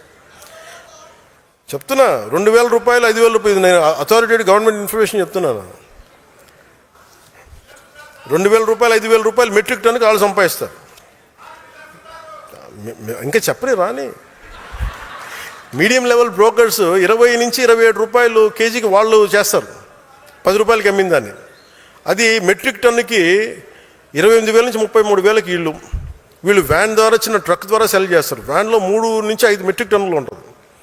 ఇప్పుడు మీరు చెప్పిన బిగ్ ట్రేడర్స్ వీళ్ళందరూ కలిసి ఒక లారీకి 25 మెట్రిక్ టన్నులు అనుకుంటే 2.5 నుంచి 3.5 లక్షలు తీసుకుంటారు. 250 మెట్రిక్ టన్నులు దీనికి. ఎండ్ యూజ్ ఎట్లా వెళ్ళిపోతుంటే rice millers, fish feed, poultry industries, mixing with commercial rice, export markets including foreign trade, beverage industries. ఒక్కొక్క షిప్లో ఎలా వెళ్తే 40,000 మెట్రిక్ టన్నులు వెళ్తే బల్క్ స్కామ్ ఇది. ఒక షిప్కి 4 నుంచి 5 కోట్లు స్కామ్ చేస్తారు ఒక షిప్కి. మనం సీజ్ ద షిప్ అంటే 6 వారాలు ఆఫ్ చేయగలిగాం. 5 వారాలు సార్, 5 వారాల ఒక 5 వారాలు ఆఫ్ చేయగలిగాం. ఎందుకంటే మళ్ళీ జాతీయ దాంట్లో నిజంగా ఎక్స్పోర్ట్ చేసే రైస్ కూడా ఉంటుంది. అంటే ఇంత కష్టంగా ఉంది, కానీ రాజీ లేకుండా పోరాటం చేస్తాం. మరి ఇలాంటి దానికి ఏం చేయాలి అంటే ఫండమెంటల్ పాలసీ మార్చాలి. అది కేంద్ర ప్రభుత్వంతో కూర్చుంటామా, మిగతా ప్రభుత్వాలతో కూర్చుంటామా, అసలు కేంద్రం దీన్ని దృష్టిలో పెట్టాలి. సో అందుకని ర్యాండమ్గా మీరు ఒక నినాదం కింద చేసేయకండి. ఎందుకు చెప్తున్నాను అంటే, ఏ సందర్భంలో చెప్తున్నానంటే, ఇది మేము అవినీతిపైన రాజీ లేని పోరాటం అంటే వీ హ్యావ్ టు పరిష్కారాలు ఎతకగలగాలి. ఇది ఎందుకు ఉత్పన్నమైంది, ఎందుకు వచ్చిన సమస్య, దీన్ని ఎలా సర్దగలం, దాని మీద మనం ముందుకు తీసుకెళ్ళాలి. అందుకని మీరు ఈ అవినీతిపైన రాజీ లేని పోరాటానికి మీరు నిజంగా ఈ ప్రజలకు, సగటు మనిషికి ఇబ్బంది అవుతుంది అనుకున్నప్పుడు, ఒక చిన్నపాటి ఇల్లు కట్టుకోవాలనుకున్న మేము లంచాలు అడుగుతుంటే ఎదురు తిరగాల్సిందే, ఇవ్వమని మొరాయించాల్సిందే. దానికి జన సైనికులు, దానికి సాధకులు కానీ ఉద్యమిలు కానీ మీరు నిలబడాలి. మీరు అండగానే ఉంటేనే ప్రజల్లో మార్పు వస్తుంది. దానికి మీకు అండగా ఉంటాం మీరు చేస్తే. ఓకే, ఇంక చివరిలో నేను మాట్లాడగలిగేది అలయన్స్ది. జనసేన అలయన్స్ ఎలా స్టార్ట్ అయింది. ముఖ్యంగా మొన్న తమిళనాడు ఎలక్షన్స్ వచ్చి ఆయన ముఖ్యమంత్రిగా నన్ను చంపేస్తారు అందరం. దాని పరిస్థితులు వేరు, మన పరిస్థితులు వేరు.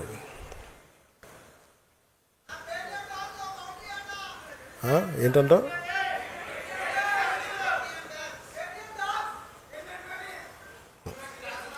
అంటే ఎందుకు చెప్తా అంటే, దాని పరిస్థితులు వేరు, మన పరిస్థితులు వేరు. మనం అలా రాలా. నేను ఒక పార్టీని ప్రజలకి మార్పు తీసుకురావాలన్న దాంట్లో వచ్చాను. నేను గద్దర్ గారిని చూసాను దగ్గరుండి, నక్సలిజంని చూసాం. ఒక ఆశయాన్ని నమ్మి వెళ్ళిపోయి చాలా బలమైన యువత చనిపోతే చాలా బాధ కలిగింది. అంటే ఒక భావజాలాన్ని తీసుకెళ్లేటప్పుడు పదవులు వీటన్నిటికంటే కూడా భావజాలాన్ని పట్టుకోవాలని ఒక దాంతో ఇందాక తీసుకొచ్చాను. ఇది తీసుకొచ్చినప్పుడు అంటే నేను ఇక్కడ ఉన్న నాయకులందరూ ఉన్నారు. మీ అందరికీ మొన్న ఎలక్షన్ తర్వాత మీ అందరూ ఒక మైండ్లో ఒకటి ఉంది. ఆ రోజే కనుక 2024లో మీరు తెలుగుదేశం వెళ్ళకుండా ఉంటే చాలా బాగుండేది అని నా చెవులు ఊదర కొట్టేస్తున్నాను. నేను దానికి కారణం చెప్తాను. అంటే నేను చాలా ఆలోచించి తీసుకున్న నిర్ణయం. 2019లో వెళ్ళాం. వాటన్నిటితో పాటు నాకు ఆ రోజు చాయిస్ ఉండింది ఒంటరిగా వెళ్ళడానికి. ఎందుకంటే దానికి ముందే మనం మచిలీపట్నం చేసాం, 10 లక్షల మంది వచ్చారు జనం. ఒక కష్టపడి పని ఆయనతో నాకు ఆయన కొన్ని అంశాల్లో నేను కొన్ని విభేదించి ఉండొచ్చు. కొన్ని అంశాలతోటి నేను కూర్చోబెట్టి మాట్లాడుతాను ఈ రోజుకి. అలాంటిది ఆయన జైల్లో పెట్టినప్పుడు అది ఒక కీలకమైన పరిస్థితి. అది ఎందుకంటే ఆంధ్రప్రదేశ్కి ఎప్పుడూ సమస్య. చెన్నై నుంచి విడిపోయాం, కర్నూలుకి వెళ్ళాం, కర్నూలు నుంచి హైదరాబాద్కి వెళ్ళాం, హైదరాబాద్కి వెళ్తే ఇక్కడ లేదు.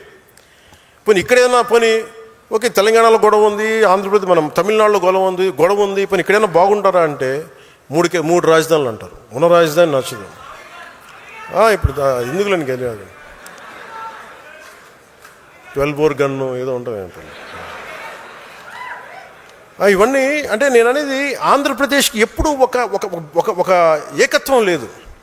అలాంటిది నేనేం చేశాను, నిర్ణయం తీసుకోవాలంటే నేను స్వార్థంగా వెళ్ళిపోయి ఉండొచ్చు. నాకు చాయిస్ ఉండింది ఆ రోజున. ఆయన కలిసినప్పుడు నేను జైలు నుంచి బయటకు చేంజ్ చెప్పి ఉండొచ్చు, ఆయన త్వరగా బయటని ఈ డ్రామా కూడా చేయగలను కదా, నాకు సత్తా ఉంది కదా. ఆ రోజు జైలు నుంచి బయట ఇది కూడా ఊహించుకోండి, ఆయన బయటికి రావాలని నేను కోరుకుంటున్నాను, వారికి మా మద్దతు ఉంటుందని చెప్పి నేను ఇండివిజువల్గా వెళ్ళిపోయి ఉండొచ్చు. కానీ నాకు మనసుకు అలా అనిపించలే. పాప ఆయన జైల్లో చూసాం, అరే ఇన్ని కష్టపడ్డాడు పాపం ఈయన కూర్చోబెట్టి నాకు ఏమనిపించింది, నాకు ఓన్లీ జైల్లో ఆయన కలిసి బయటికి వచ్చే దారే ఉంది. ఇది గోల్డెన్ అవర్. ఒక ఇది ఆంధ్రప్రదేశ్ ఇంటెన్సివ్ కేర్లో ఉంది. ఆ రోజు తీసుకునే నిర్ణయమే కీలకం. అప్పటికి మేము ఈ కరోనా వల్ల దీనివల్ల బీజేపీ మేము ఖచ్చితంగా ముందుకు తీసుకెళ్ళలేకపోతున్నాం. ఒక రోడ్ మ్యాప్ లేదు, ముందు నుంచి అడుగుతా ఉన్నాం, రోడ్ మ్యాప్ లేదు.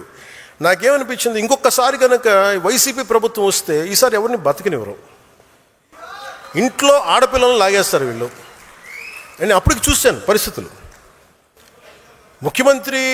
మాజీ ముఖ్యమంత్రి భార్యనే వీళ్ళు ఇలా తిడుతున్నప్పుడు, సతీమణి ఇలా తిడుతున్నప్పుడు, నా ఇంటి మీద ఇలా మాట్లాడుతున్నప్పుడు, పదవులు వీటన్నిటి గుర్తింపు వీటన్నిటికంటే కూడా రాష్ట్ర సుస్థిరత, 5 కోట్ల మంది ప్రజల సుస్థిరతకి నేను ఓటేశాను. ఆ నిర్ణయం తీసుకున్నప్పుడు చాలామంది తెలుగుదేశం నాయకులు దాన్ని, ఆయన జైల్లో ఉన్నప్పుడు కూడా నా దగ్గరికి వచ్చారు చాలామంది. అన్న మాకు మా నాయకుడికి చెప్పన్నా, ప్రధానమంత్రి గారు చెప్పన్నా, అందరం కృషి చేసాం, తెలుగుదేశం పార్టీ నాయకులు కృషి చేసాం, అందరం కృషి చేసాం, బయటకు వచ్చాం, కనీ విని ఎరుగని మెజారిటీలతో ప్రభుత్వం వచ్చింది.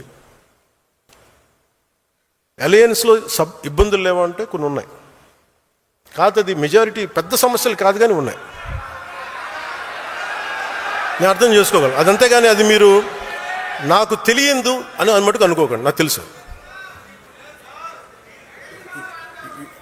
కొన్ని చోట్ల కొంతమంది ఏం మాట్లాడతారంటే, మాకు మెజారిటీగా మిగతా కొన్ని నియోజకవర్గాల్లో ఉంది, మెజారిటీ నియోజకవర్గాల్లో లేదు. బాగున్నాయి, కానీ ఒక నిమిషం కూర్చోండి, ఒక నిమిషం కూర్చోండి, నేను చెప్పింది వినండి, మీరు చెప్పిన తర్వాత అంటే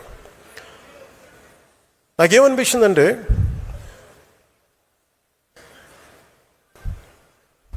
మెజారిటీ బాగానే ఉంది కానీ అక్కడక్కడ కొంచెం సమస్యలు ఉన్నాయి. ఆ సమస్యల్ని మేము ఒక కమిటీ చూసుకుంటుంది. ఆ కమిటీ కూడా నిర్ణయించుకోలేకపోతే ఎట్టి పరిస్థితుల్లో కూడా మీ ఆత్మగౌరవాన్ని తాకట్టు పెట్టే పని అయితే నేను చేయను. ఎందుకంటే నేను మాట ఇచ్చాను, ప్రజల తాలూకు సుస్థిరత నిలబెడతానని. కానీ మీరు ఇబ్బంది పడి, మీ ఆత్మగౌరవానికి మీరు ఇబ్బంది పడి, గౌరవం లేని చోట మీరు ఇబ్బంది పడకుండా చూసే బాధ్యత నాది. ఎందుకంటే ఎందుకు నేను చెప్పగలను అనుకున్నప్పుడు, నేను మద్దతు ఇచ్చినప్పుడు చాలా త్రికరణ శుద్ధిగా ఇచ్చేస్తాను. I expect the same. ఎందుకంటే నేను నమ్మినప్పుడు నేను అంత గుండె కవాటాలు తెరిచేస్తాను, నేను నిలబడతాను. మీరు కూడా అలాగే ఉంటారు. కానీ మీరు ఇబ్బంది పడుతున్నప్పుడు ఆ బాధ నాకు తెలియదు అనుకోకండి, తెలుసు. కానీ నేనేంటంటే దాన్ని ఎంత సరిదిద్దుతాం, నిలబడుతుంది. అందుకని ఇవన్నీ నాకు తెలియదు, మమ్మల్ని ఇబ్బంది పెడుతున్నారు, ఇవన్నీ ఉన్నప్పుడు కొన్ని చోట్ల కొంతమంది నాయకులు, it will be corrected, it will be addressed. మీకు ఈ మాట ఇస్తున్నాను నేను.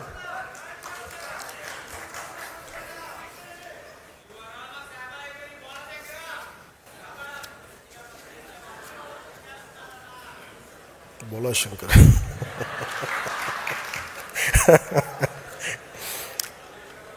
నేను బోలా శంకర్ని ఇచ్చేస్తే మీరు ఊరుకుంటారా? అలాగే ఇంకోటి మనం చేయాల్సింది అంటే, ఇవన్నీ మీకు ఎందుకు చెప్తున్నానంటే, మీకు రోడ్ హెడ్ ఏముంది, మున్సిపల్ ఎన్నికలు వస్తున్నాయి, లోకల్ బాడీస్ వస్తున్నాయి. ఉదాహరణకి లోకల్ బాడీస్లో మన ఆంధ్ర కాదు కానీ శ్రీమతి అడూరి విజయలక్ష్మి గారు కౌన్సిలర్గా నేరేడుచర్ల నల్గొండ జిల్లా గెలిచారు. అంటే మీరు చూడండి, ఒక్క కేసే కావచ్చు, సర్పంచ్లు కూడా గెలిచారు. నేను కేవలం మన సింబల్ పెట్టుకుని గెలిచారు ఆవిడ.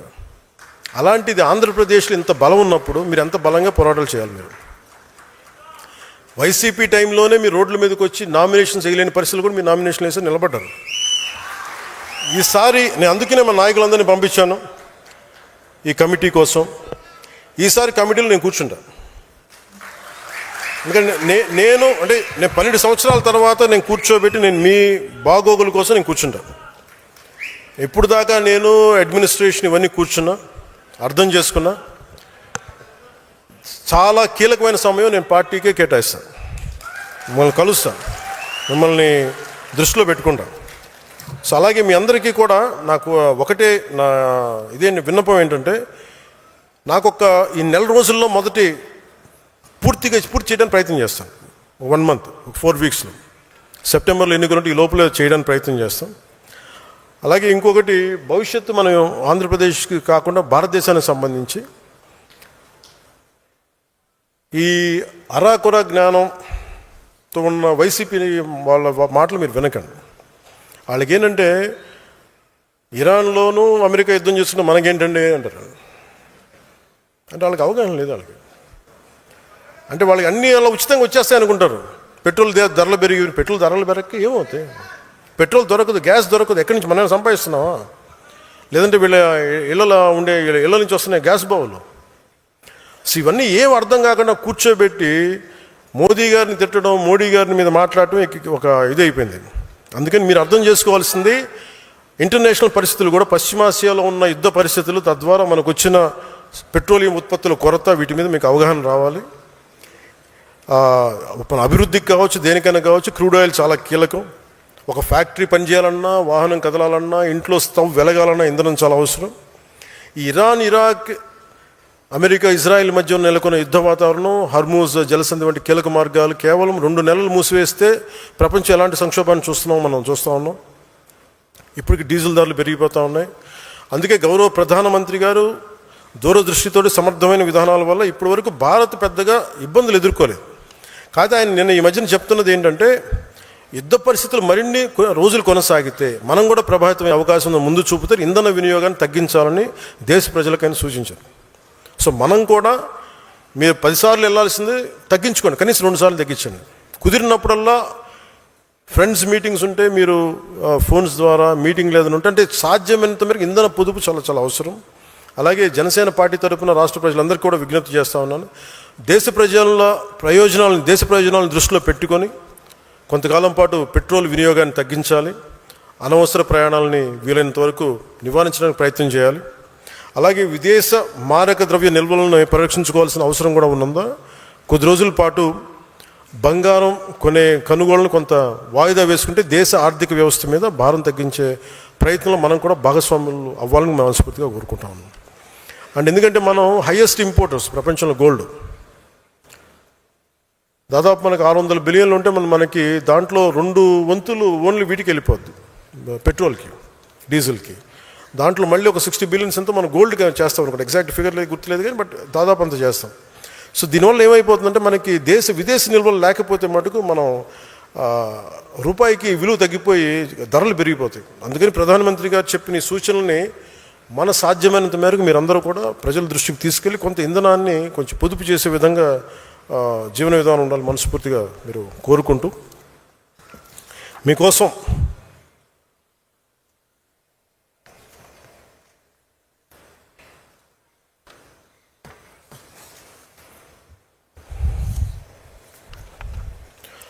భవిష్యత్తు ఈ లోకల్ బాడీస్ని దృష్టిలో పెట్టుకొని కూటమి ప్రాముఖ్యతని ప్రతి ఒక్కరు గుర్తించాలి.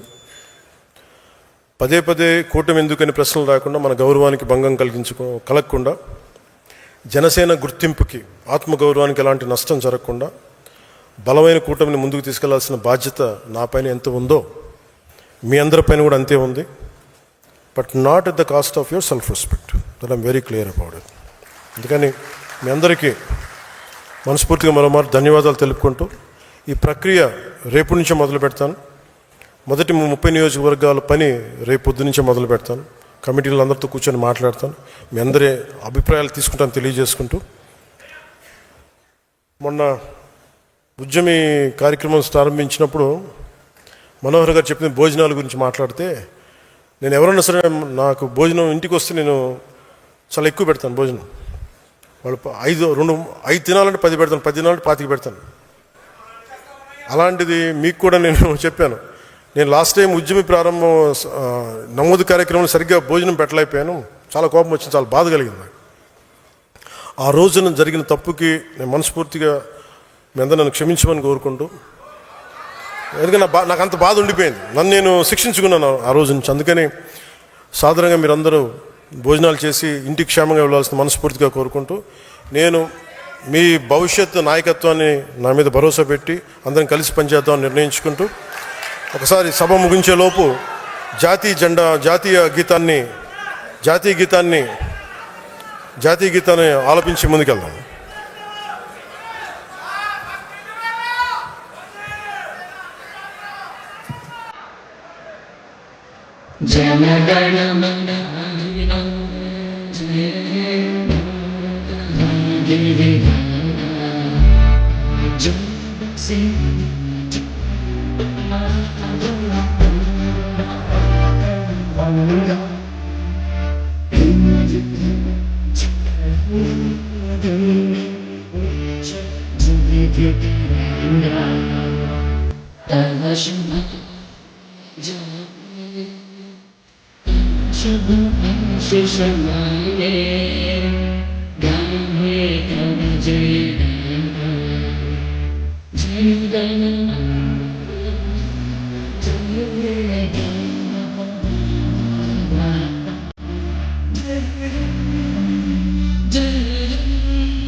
Wenn